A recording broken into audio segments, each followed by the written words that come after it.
Une jolie petite vidéo pour tous les procrastinateurs, débutants ou confirmés, ceux qui ont tendance à remettre au lendemain tout ce qu'ils ont à faire aujourd'hui. Vous en avez marre, vous voulez changer, vous voulez connaître les clés qui permettent de sortir et de fuir la procrastination, eh bien c'est aujourd'hui.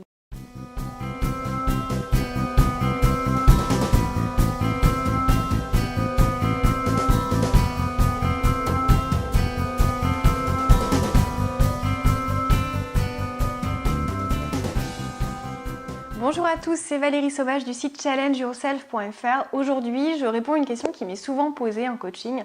Pourquoi est-ce que l'on remet toujours à plus tard les choses importantes qu'on sait avoir à faire tout de suite? Alors ça s'appelle la procrastination, pour ceux qui ne connaissent pas ce terme qui peut faire très peur, sembler très compliqué. Eh bien c'est cette tendance qu'on a tous à remettre à plus tard quelque chose qu'on devrait faire maintenant. Alors c'est une échéance où qu'on s'est fixé soi-même, ou alors un impératif extérieur, alors que ce soit d'ordre professionnel, personnel, même amical, le fait de se retrouver pour aller chercher un cadeau ensemble et le fait de ne pas y aller, le fait d'arriver en retard. Voilà, et les gens qui arrivent en retard, en fait, c'est aussi lié à cette procrastination parce qu'ils vont avoir tendance à dire c'est bon, j'ai le temps, je vais y aller au dernier moment. Les procrastinateurs sont les rois des excuses. Je dis pas que je le suis pas, je l'ai fait, je le fais encore, je n'accuse personne, c'est humain, c'est une tendance qu'on a tous, plus ou moins. Sachant que quand c'est vraiment important, ça peut être très pénalisant. Les gens qui ont des objectifs, ça peut être professionnel, le fait de gravir les échelons, ou un étudiant qui va avoir un emploi et qui va pas se donner les moyens de bosser ses cours, d'avoir ses examens, de chercher un stage, d'envoyer des CV, enfin voilà, vous vous retrouvez peut-être.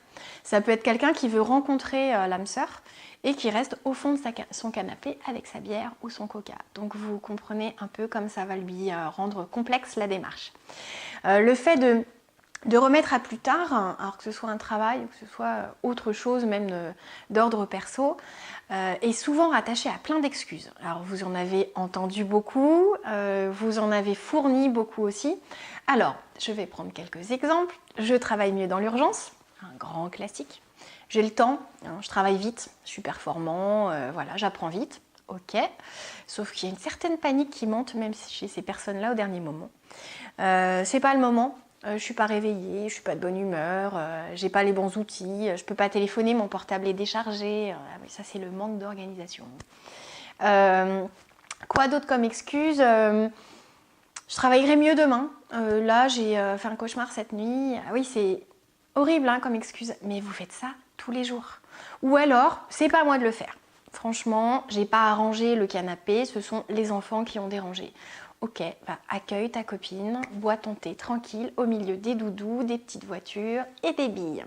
Si c'est ton truc, vas-y, tu régleras ça avec les enfants ce soir. Sauf que clairement, vous avez envie de quoi? Vous avez envie d'atteindre un objectif. Vous avez envie d'être serein. Et là, la procrastination, c'est exactement tout le contraire. Donc pourquoi est-ce qu'on le fait? Qu'est-ce qui se passe ici qui explique que ça n'avance pas, ou que ça n'avance pas, ou qu'on ne décroche pas son téléphone, ou qu'on ne réfléchit pas, ou qu'on ne commence pas à travailler? Qu'est-ce qui peut bien être la source de cette procrastination? Alors, vous en êtes responsable, mais vous avez aussi un schéma au niveau mental qui va vous faire préférer le plaisir immédiat à l'inconfort. On préfère le confort à l'inconfort, donc ça paraît logique. Votre cerveau fonctionne pour vous éviter toute souffrance et donc tout effort. C'est-à-dire que clairement, votre cerveau ne va jamais vous pousser à aller enfiler vos baskets et aller courir. Ça n'arrivera pas. Si vous comptez sur lui pour le faire, ça ne marchera pas. Ça doit venir de vous. Parce que lui, il va vous mener droit sur le canapé avec les chips, parce que c'est super confortable d'être devant la télé, à se gaver de bonbons, de chips. C'est un truc qui est quand même très confort. Et pourtant, vous savez ce qui va se passer derrière. C'est que s'il n'y a pas la salle de sport et les baskets, vous allez vous en vouloir un petit peu. Donc c'est pareil pour tout, si vous ne payez pas une amende, si vous n'appelez pas une personne, si vous ne réservez pas vos vacances. Alors là c'est le grand drame familial. J'attends le dernier moment, l'offre de dernière minute. Ok, va dans les Balkans plutôt que d'aller dans le sud de la France, parce que c'est tout ce qui reste. Donc vraiment, n'allez pas vous créer des problèmes, n'allez pas vous inventer des excuses. Ok, mentalement, vous avez quelque chose qui le justifie, mais vous avez cette faculté que les animaux n'ont pas, qui sont instinctifs, c'est de réfléchir. et d'agir en fonction de votre réflexion. Donc vous savez que votre cerveau peut vous amener à faire quelque chose de plus facile, même moins productif, mais vous pouvez parer à cette tendance humaine, normale, mais extrêmement négative et qui peut avoir des conséquences importantes. C'est-à-dire que si vous réfléchissez aux risques qu'il y a derrière, ne pas partir en vacances parce qu'il n'y a plus rien de sympa ou que tout est trop cher et hors budget, le fait de manquer un rendez-vous parce que vous partez trop tard, parce que vous êtes super fort pour doubler tout le monde, mais ce jour-là, tous les feux étaient au rouge. Donc ça n'a pas marché. Ou vous avez rendu un dossier et vous êtes rendu compte que finalement, c'était pas une matière dans laquelle vous étiez si à l'aise ou que c'était un point soulevé sur lequel vous n'aviez pas bûché avant et que là, vous avez besoin de plus de temps. C'est trop tard, l'examen, la date de restitution, c'est demain, c'est trop tard. Vous allez vous planter alors que c'est votre matière forte. Et c'est vraiment dommage. C'est-à-dire que l'anticipation, c'est vraiment l'un des secrets de tous ceux qui réussissent. Alors, on ne parle pas de réussite purement professionnelle. Je ne suis pas sur Bill Gates, Napoléon Hill, etc. Pour ceux qui ont la chance de connaître Napoléon Hill. Je parle de choses tout simples de la vie. C'est-à-dire que, clairement, si vous ne vous prenez pas à l'avance pour organiser le repas du soir, le gâteau, il ne va pas cuire en 30 minutes au lieu de 50. S'il faut 50, il faut 50. Donc, arrêtez de repousser. Faites les choses que vous devez faire et commencez par ça. Alors il y a un bouquin très très bien qui s'appelle Avaler le crapaud, qui justement explique que souvent on a tendance justement à procrastiner parce qu'on ne choisit pas le bon moment pour faire les choses douloureuses, les choses qu'on repousse, qui ne nous plaisent pas d'emblée. C'est-à-dire qu'on va se dire, bon j'ai tout le temps, j'ai toute la journée pour le faire, ou tout le mois pour le faire, ou toute l'année, les étudiants. Heureusement qu'il y a des examens en cours d'année, sinon imaginez la masse de révision. Parce que vous voyez ceux qui attendent le dernier moment pour tout là sur un an, je les envie pas. Donc vraiment le fait d'attendre la fin de journée, notamment si on met ça quotidiennement, eh bien vous êtes au plus bas niveau concentration. Alors ne me trouvez pas l'excuse que vous êtes du soir, que vous le matin, vous mettez 3 heures à vous réveiller. Ok, si vous êtes couché à 3 heures du matin, ceci explique cela. Mais pour autant, si vous êtes comme 95% des gens, normalement constituée, votre concentration est quand même plus élevée le matin. Donc commencez par vous débarrasser de cette chose qui vous englue l'esprit, qui vous freine, qui revient sans arrêt en disant oh, j'ai encore ce truc à faire, je ne l'ai pas fait. Et oui, si vous ne faites pas les choses, ça ne va pas se faire tout seul. Alors, le coup de baguette magique, la maman qui sonne, qui fait coucou chérie, je viens arranger ta maison aujourd'hui pendant que tu regardes la télé. Je ne sais pas si ça vous arrive, mais moi ça m'arrive pas. Donc voilà, pour réviser les examens, on n'a pas encore trouvé non plus de machine magique, d'espèce de puce, d'implant. Un implant les filles, génial, plutôt que d'avoir un implant pilule, un implant examen avec toutes les données enregistrées sur votre ordinateur. Ça viendra peut-être, mais pour l'instant c'est pas le cas. Donc on s'y met, on ne repousse pas à plus tard, on s'y met. Vous savez pourquoi vous n'agissez pas? Parce que il y a ce fonctionnement qui vous fait privilégier le confort à l'inconfort, c'est bon, vous le savez.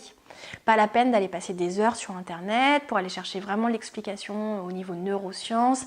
Vous le savez, je vous ai écrémé le truc, c'est ça la raison.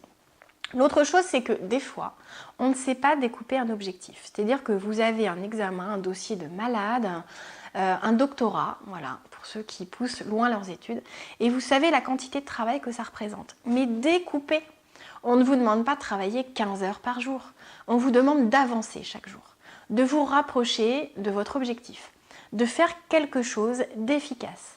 Alors la surréflexion, la planification, ok, c'est bien, c'est nécessaire, ça évite le hors-sujet, mais il faut passer à l'action.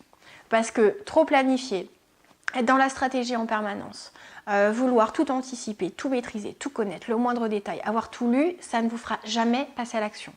Vous en connaissez des gens qui vont toujours monter la super boîte, qui ont toujours 1 milliard de projets et qui ne montent même pas les statuts.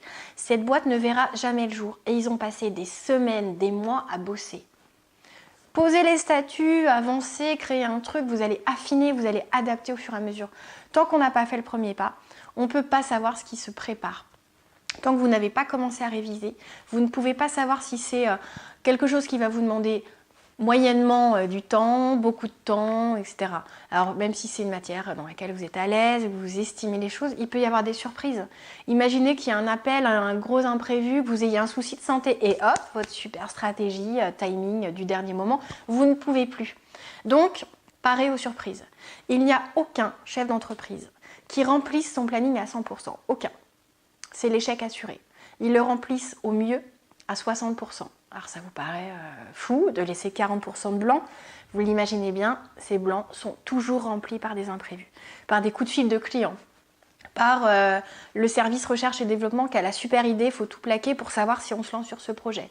Le coup de téléphone, les enfants malades, donc on a perdu 1 heure le matin. Il y a toujours un truc. Donc pourquoi est-ce que ça ne vous arriverait pas? Vous n'allez pas me dire que vous n'avez jamais d'imprévu, que vous ne tombez jamais dans les bouchons, que le bus n'est jamais en retard, que vous n'avez jamais oublié de recharger votre ordi et que vous êtes obligé d'attendre un petit peu avant qu'il se relance. L'organisation fait qu'on n'est jamais infaillible. Nous ne sommes pas des machines et même les machines plantent.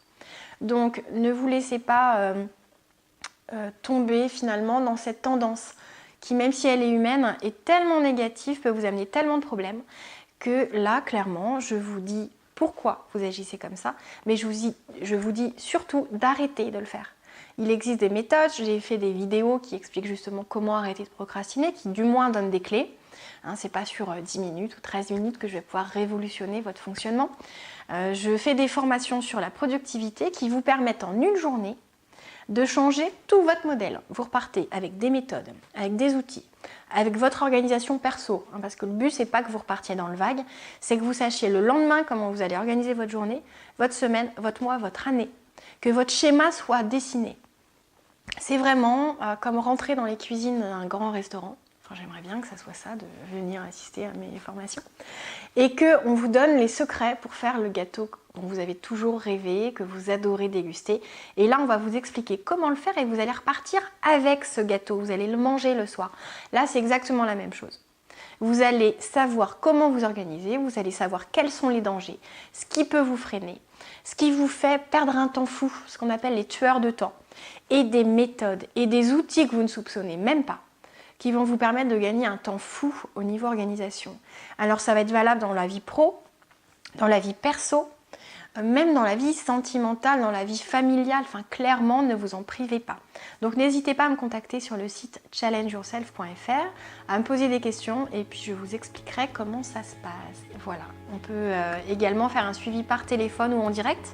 J'exerce à Rennes, j'ai un cabinet, donc plus d'excuses, il y a des moyens qui existent. Si vous choisissez de rester dans la procrastination, c'est parce que vous l'aurez décidé. Voilà, c'était Valérie Sauvage du site challengeyourself.fr. À très vite.